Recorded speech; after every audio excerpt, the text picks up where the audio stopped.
yozuvchilarimizni chiroyli bayramlarni, yubileylarni nishonlash bilan quvonib, o'zlari ham shu to'yda o'z ishtirok etib, o'zlari to'y qilayotganda o'zlarini his qilyaptilar. Bugun mana yana davom etyapti. Ajoyib inson, hozirga ta'kidlab o'tdilar. Juda ajoyib inson, faol inson, hammamiz yaxshi biladigan Samarqand adabiy muhitida o'z o'rni bor, ma'naviy hayotida faol ijodkor, Zubaydulla Ibragimov hali bir 70 yoshga o'xshamaydi, dedi yoki tashlayotgan yigitga o'xshab turibdi yonimizda. Bu kishini tabriklaymiz. Yonimdagi bayram shijoati ko'pchiligimizni topolmaymiz. Charchab qolamiz ba'zan. Oltishga kirganlarimiz. Yonimdagi doimo narsa aytadi. Qayerga desak, ma'naviy tadbirimiz, ma'rifiy tadbirimiz, ijodiy uchrashuvimiz, kitobxonlar bilan uchrashuvimiz doim tayyor ekanligini ko'rib quvonamiz. Haqiqatda uning yuragida bir olov bor, shuv bor. Uning yuragida tinmay qaynab turadigan bir ilhom bulog'i bor.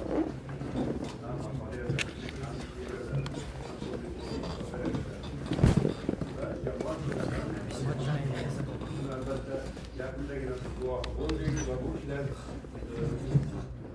ta'dirlandi, kechaga bo'ladi, yo takdirga xizmat bo'ladi, hali boshlanishi bo'laymiz. Ma'naviyat fidoyisi ko'kragi shogirdlar ta'dirlandi.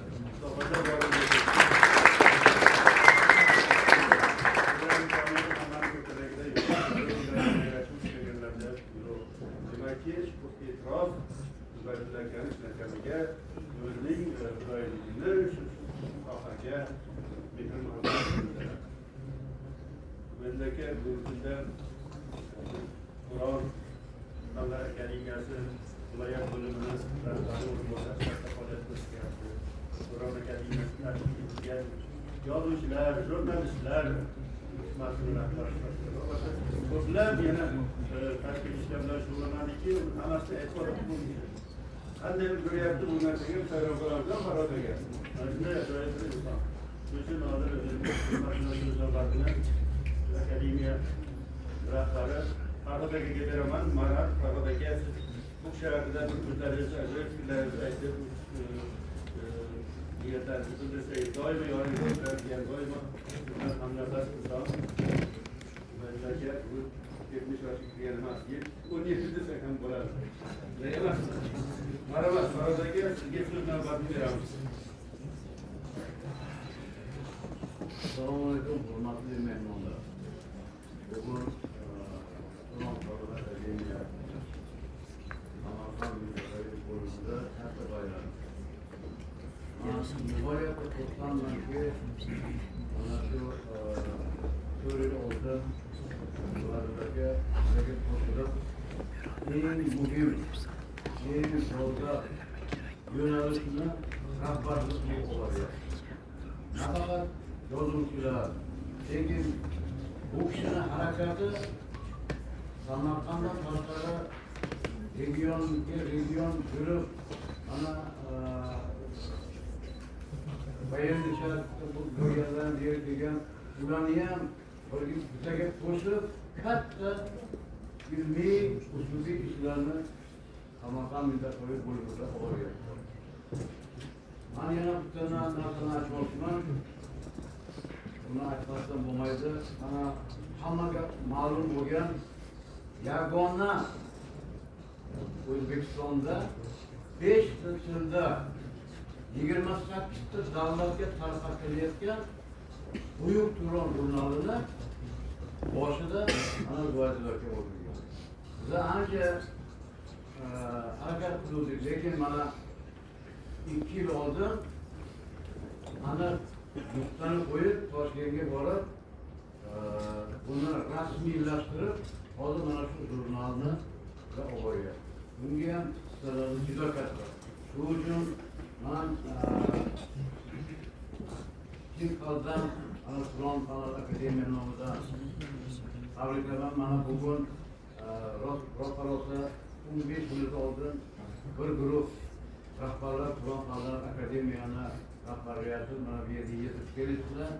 Shularning nomidan men Chimqaldan tabriklab, sizlarni sog'lig'ingiz bor. Rahmat. Ruxsat beringlar.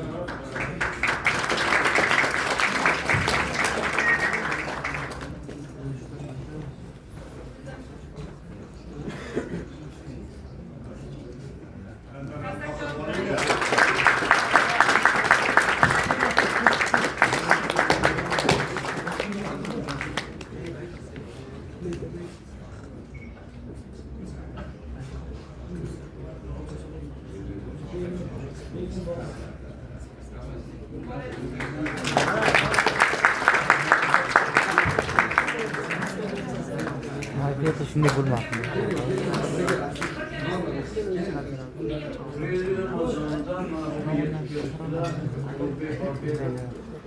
Turon Fan Akademiyani buzib kirdi.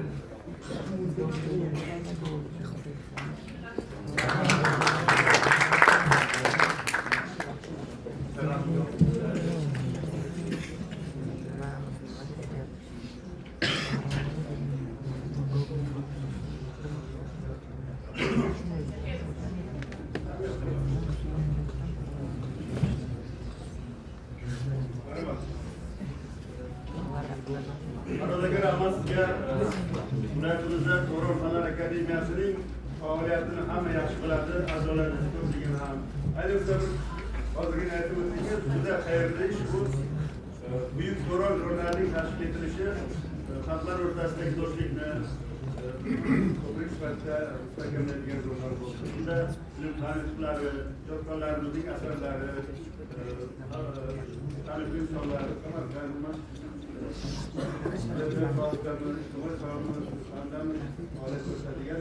ilk olimlarning, taniqli olimlarning ijodi yorqin borilyaptiki, biz bundan juda xursandmiz. Bu jurnalni albatta kerak bo'ladi, bo'lgan muallif ishlasini ham ishlab qolamiz. Yana bir ajoyib mehmonimiz bor bugungi tadbirimizda.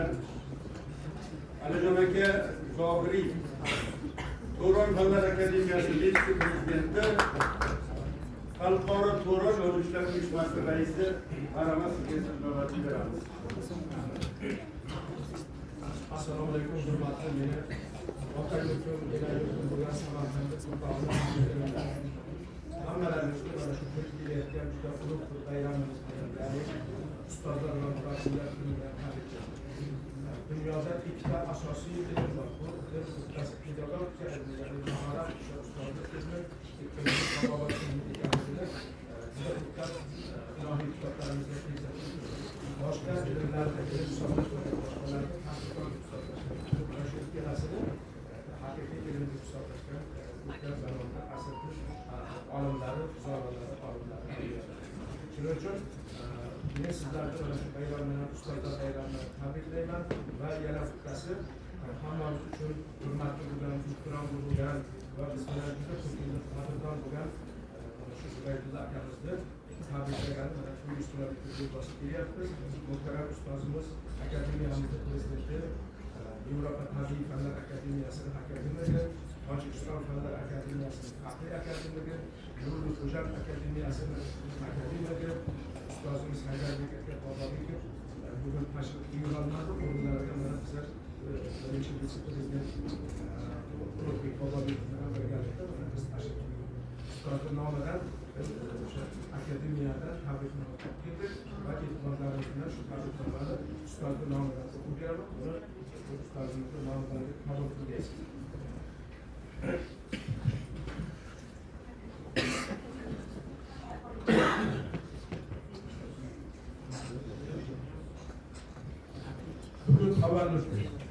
Bugun 2025-yilning 27-sentyabrida Solih Inson, O'zbekiston ilmi fanining jonkuyari, shoir, olim, publitsist, Turon Fanlar akademiyasi akademigi, Xalqaro Turon yozuvchilar uyushmasi raisining Samarqand viloyati bo'yicha muavini, Abdulhamid Cho'lpon nomli Samarqand jamoat fondi raisi, Samarqand viloyati ma'rifat targ'ibotchilar jamiyati a'zosi, jahonga sanoqsiz valilar, allomalar, olimlar, fozillarni yetkazib bergan qadim yurtning istarali insoni Zubaydulla Ibragimov muborak 70 yoshni qarshiladilar.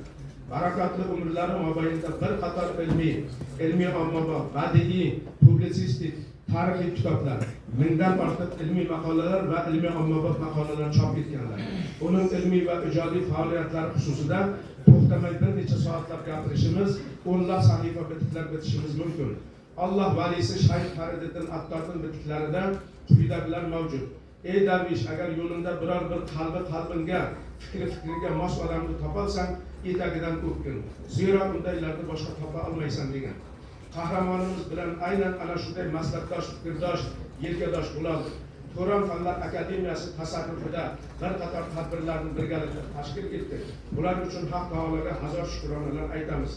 Allohning solih bandasi Zubaydulla aka, sizni oila a'zolarimiz, Turan Fanlar Akademiyasining a'zolari, Xalqaro Turan Yozuvchilar uyushmasi ijodkorlari, O'zbekiston Respublikasi shifokorlari, Yevropa tabiiy fanlar akademiyasining akademiklari, jamiki ahli ilmlar, pedagoglar nomidan muborak 70 yoshingiz bilan qutlaymiz. Uzoq yillar ilm va ijodda ko'pchilikka mayoq bo'lib yurishingizni istaymiz. Sizda ko'pchilik ahli qalamlarimiz uchun tanqis bo'lgan axloqlilik, andishalilik, mehrlilik, bag'rikenglik, saxovatpeshalik, halimlik, soddalik, kamtarlik, beg'uborlik, insonparvarlik, muloyimlik, obidlik va olimlik, beg'arazlik, donishmandlik, ziyraklik, iltifotlilik, mardlik, muruvvatlilik, rostgo'ylik, sabrlilik, sinchkovlik, sofdillik, subutlilik, fidoyilik, xayrixohlik, shafqatlilik, qat'iyatlik, haqqoniylik himmatlari mavjud. Allah umrimizni uzun, rizqingizni keng, avlodlaringizni bardavom va ilmingizni ziyoda qilsin.